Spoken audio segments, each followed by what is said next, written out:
조갑제 TV 시청자 여러분 안녕하십니까? 2025년 1월 14일 오후 4시 43분입니다. 잘 쓴 글 하나 소개해 드리겠습니다.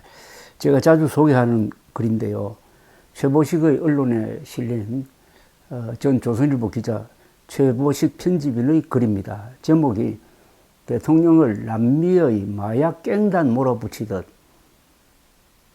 체포 D-Day는 15일 이를 막으려면 윤 대통령이 먼저 관저 요새를 허물어야 한다라고 되어 있습니다.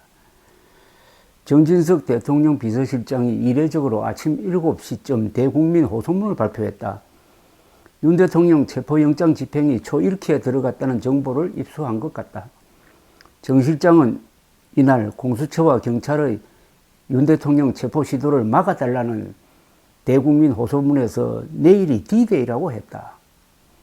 정 실장은 경찰과 공수처, 국가수사본부가 공승전 채비를 끝냈다면서 언제든 성벽을 허물고 한남동 관저에 고립되어 있는 윤석열 대통령에게 수갑을 채워 끌고 나가려고 한다고 주장했다. 이어 경찰과 공수처는 마약범죄 수사 대원들까지 동원한다면서 경호처 병력의 4~5배가 넘는 경찰 병력을 동원해서 경호처의 경호 경비를 무력화시키겠다고 했다. 그러면서 직무가 중지되었다 해도 여전히 국가원수이자 최고 헌법기관인 윤 대통령을 마치 남미의 마약 갱단 다루듯 몰아붙이고 있다고 했다. 정 실장은 대통령실은 경찰 공수처와 협의할 준비가 되어 있다. 대통령에 대한 제3의 장소에서의 조사 또는 방문조사 등을 모두 검토할 수 있다고 했다. 체포영장 집행 대신 수사관들이 제3의 장소나 관저를 방문하여 대통령을 조사하는 카드를 꺼낸 것이다. 이게 맞는 말이다. 그런데 윤 대통령 측은 왜 진작에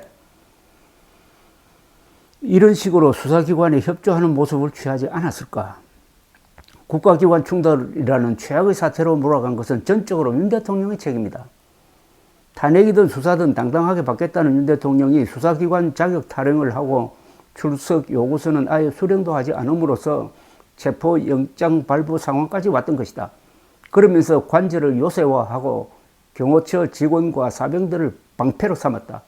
대체 대통령이라는 사람이 법원이 발부한 영장을 위법 무효라고 하면은 이 나라의 법 체계는 어떻게 되는가? 이제부터 국민들도 법원의 결정이 불만스러우면은 안 따라도 되는 것일까? 위헌 불법 계엄 선포로 나라를 뒤집어 놓은 윤 대통령은 정작 자신의 신변 문제와 관련된 법 절차나 규정에서는 사사건건 시비를 걸어 시간을 벌거나 빠져나오려는 법꾸라지처럼 행동해 왔다. 대통령이라는 품격이나 국민에 대해 최소한의 미안함은 그 어디에도 찾아볼 수 없다. 거리의 우파 세력을 선동해 오직 자신과 아내의 살 길만을 찾는 모습으로만 비쳤다. 그가 내세운 대의명분은 망상이 아니면 거짓말이다. 어떻게 이런 수준의 사람을 검찰총장으로 세웠고 이런 사람을 대통령에 당선시키려고 우리는 왜 그렇게 애썼을까? 정 실장은 이런 대통령에 대해 윤 대통령이 수갑을 차고 수사관에 끌려 한남동 관저를 나서는 것이 2025년 대한민국에 어울리는 모습인가라며 공수처와 경찰의 목적이 정말 수사인가 아니면 대통령 망신주기인가? 국민 여러분께서 판단해달라고 말했다. 이것도 맞는 말이다. 아마 이재명 지지자들을 빼고는 대다수 사람들은 현직 대통령이 체포돼 수갑찬 채 끌려 나오는 장면을 원하지 않을 것이다. 시대 착오적 계엄에 이어 또 한 번의 국가적 망신이다. 이를 막으려면은 윤 대통령이 먼저 관저 요새를 풀어야 한다. 제발로 스스로 걸어나와 수사기관에 출석하든 아니면 타협해서 수사관들의 방문조사를 받아야 한다. 그게 정면승부다. 그는 계엄선포는 목숨을 걸고 하는 거라는 사실도 모르고 했던 것 같다. 비겁한 쫄보가 아닌 대통령다운 모습을 국민에게 보여줘야 국민들을 덜 비참하게 만드는 것이다. 정 실장은 우리는 윤석열 대통령에게 특례를 달라고 요구하는 것이 아니다라고 말했지만 대통령은 이미 일반 서민들은 결코 상상도 할 수 없는 특례를 수없이 누리고 있는 중이다.